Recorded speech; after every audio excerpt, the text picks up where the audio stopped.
Hey everyone, it's Hart, and I haven't forgotten about Dragon Force 2, don't worry. So here we are with another part.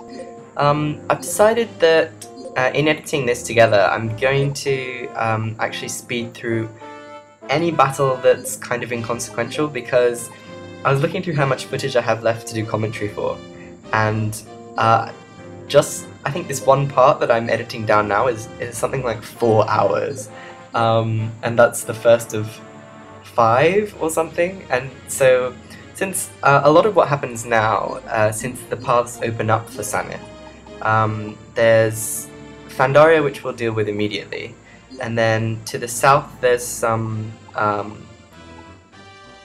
castles that don't have allegiance to a certain monarch but are ruled by someone else. They're marked by the grey flags, which we'll occupy to take the castles and to get rid of the potential threat. As you can see here, I'm spreading out a lot of units, which is the coolest thing about Dragon Force. You can have all these little guys walking around, and it's exciting to know what's going to happen. This is Seamus, actually. He's one of my favourite characters. I used him a lot in my first playthrough, I remember.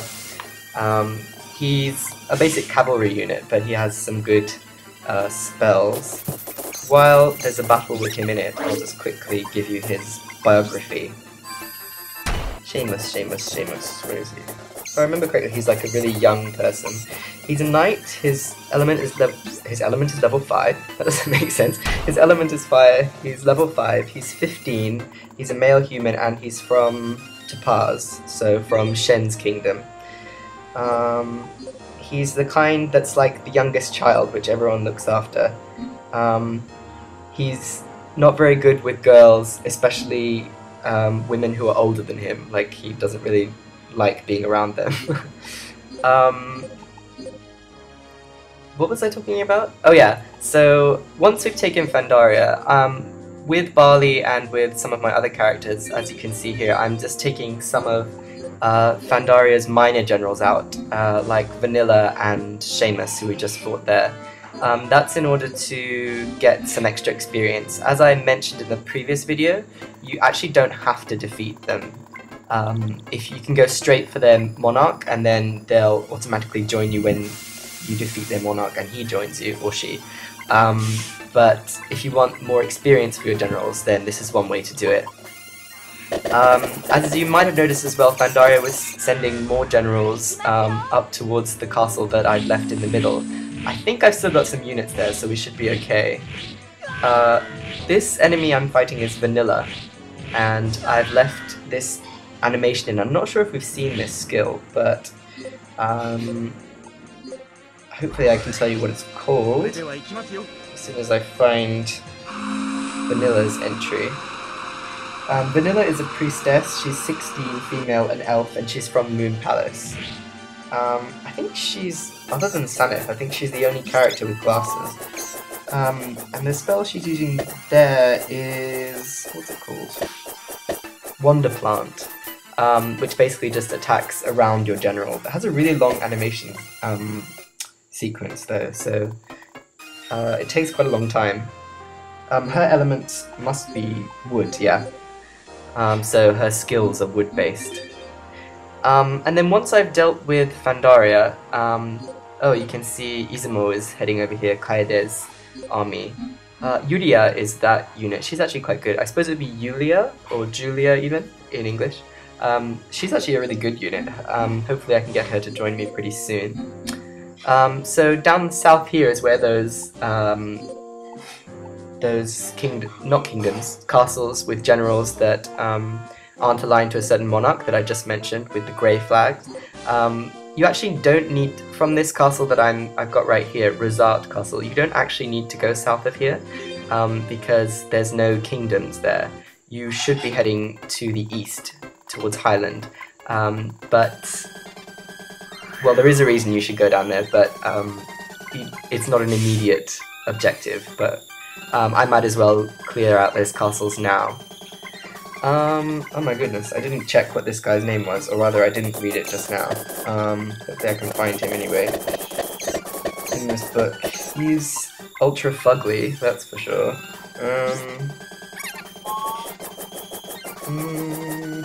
Who are you?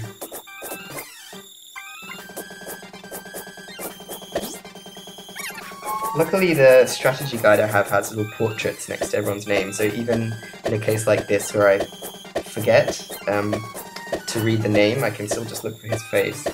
He's Gihyo. He's a priest. He's 40 years old, he's a human, and he's also from Topaz. His element is wood. And he's kind of creepy, in my opinion. As you would expect from another wood element person, he has Wonder Plant, Mandragora, Summon Plant as 3 of his skills. This is Giovanni. He's quite a classy guy. Is that his name? Giovanni. Probably Giovanni. He's a knight. His element is metal. Or iron, I should say. He's 32, he's male, he's actually from Highland. And oh, he looks really cool. I don't know, I like Giovanni and I like Enzo. I like their character designs, they're pretty neat. And then lastly, someone else who I didn't read their name just now. What is your name? Generic beast woman.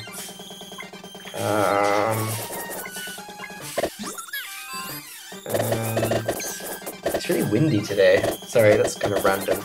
Oh, this is extremely random, but I have to tell you about this. Go get an egg. Like, go get one right now. I'll wait. If you have your egg, then you put it in your hand, and like, not between your fingers or anything. Oh, this woman speaks Kansai then. Yattaru de. Sorry, I used to live in Kansai, so it's funny to hear her speak it. Yeah, and put it in your hand, and then squeeze it, like as if you're gonna make a fist, but like your egg is in the middle of your hand.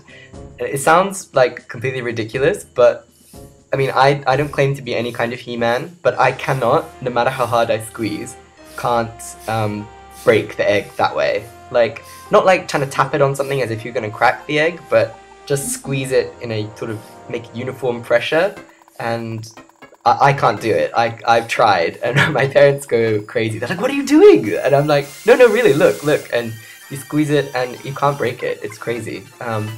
So if anyone can break an egg, I will be very impressed. So try it at home. I want to know if anyone could do it. If anyone is He-Man enough to do it, there must be someone. Okay, yeah, random thing out of the way. Sorry, I just remembered that today. I don't even know how, and so I was thinking about it. Yeah, so I didn't manage to defeat these 3 generals with... Who was I using just now? So I've got Mark here just to finish them off.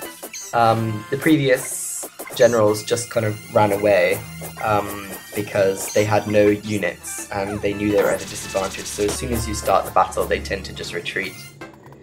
I should at least tell you that beast woman's name.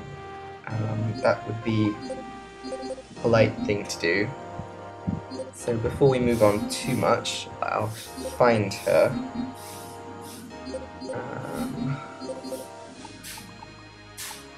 What is your name? What is your favorite color? What is your quest?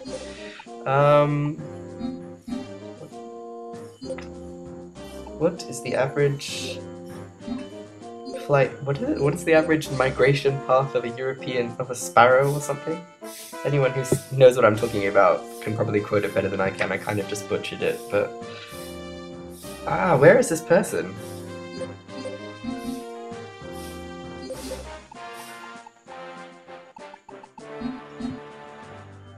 Oh, here she is. Uguru. Well, that's a gross name.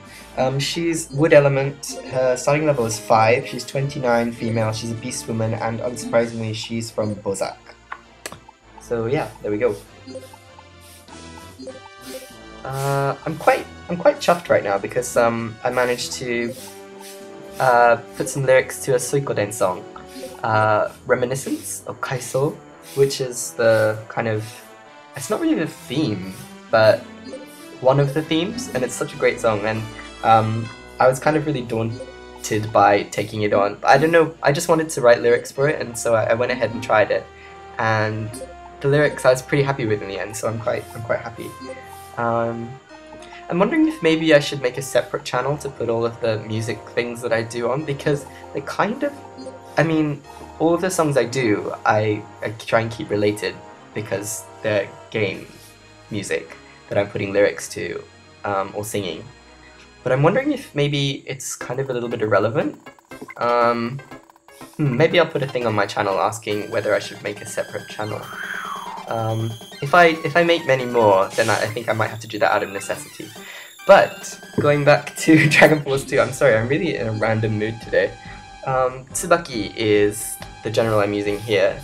I've mentioned before, because I've used her before, she starts at level 15, so she's very useful. And this is one of the coolest skills, because the highest level there are 5 blades, and it damages both troops and the general, and it is called Triple Blade. So Tsubaki gets Dagger Throw, Triple Blade, and the one skill higher than Triple Blade, which I can't remember what it's called. I'll just check. Tsubaki, Wave Brace is the next level up. This enemy general is Dobategi. I remember his name because I remember using him quite a bit in one of my first playthroughs. So Dobategi is a mage, his element is wood, his starting level is 2. He's a 30-year-old male half-elf from Tradnor, so he's actually from our kingdom. He learnt from the secret person, like someone who hides away, Roheim, when he was in Tradnor. He's rivals with Ashil, and he's a member of the Cat's Crucifix, the group of wandering magicians. I think we've met a couple of characters that are in the Cat's Crucifix already. Fiona, I think, is one. Yeah, Fiona is already in our party. She's the silver-haired elf mage. She's another one of those members.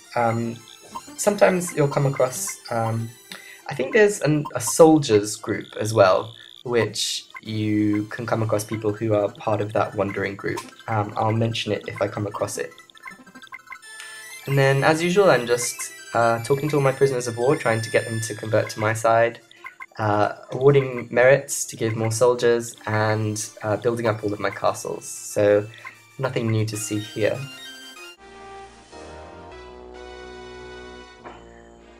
Okay, so there's just Fandaria's main castle to the right of the map there, and after we've taken that castle, we can start moving southeast towards Highland and then towards the other kingdoms, which are on the eastern and the southern part of the continent.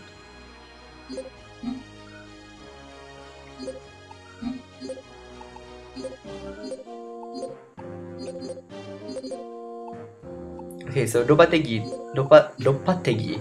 sorry, joined us. I managed to convert him.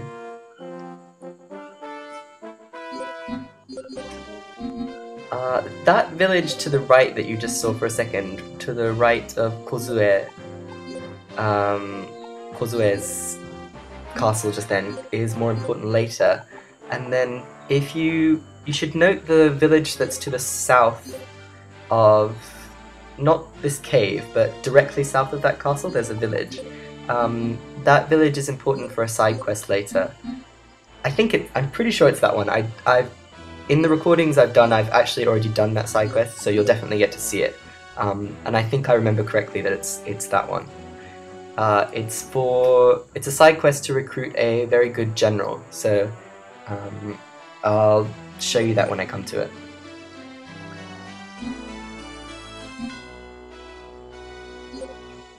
Kanshin, that general there, if I remember correctly, if you play Fandaria's scenario, he has this kind of an important side story that involves him and Bart, the monarch of Fandaria, I think. I haven't played that scenario for a long time. So here I'm just quickly trying to get rid of Kozue, who's sort of the lone general in this castle. It's not meant to be a difficult battle by any means. She's quite a useful general, I should say, to have though, so hopefully I can convert her to my side afterwards.